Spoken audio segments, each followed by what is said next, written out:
সন্ধ্যা বন্ধুরা, আজকে আমরা চিকেনের একটা নতুন রেসিপি বানাবো। তার জন্য আমরা নিয়ে নিয়েছি চিকেনের পিস ছোটো পিস। প্রথমে চিকেনটাকে ম্যারিনেট করবো।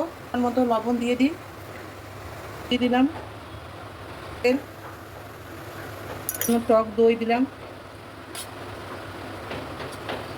একটু আদা লঙ্কা বাটা আছে, একটু পেঁয়াজ কুচি আছে, একটু গোলমরিচ গুঁড়ো, একটু মিট মশলা নিই।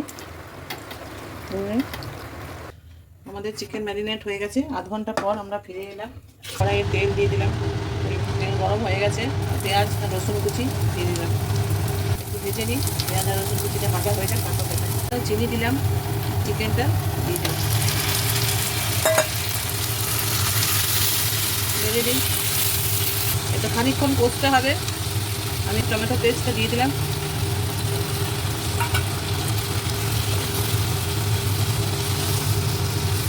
আমাদের চিকেন কষানো হয়ে গেছে।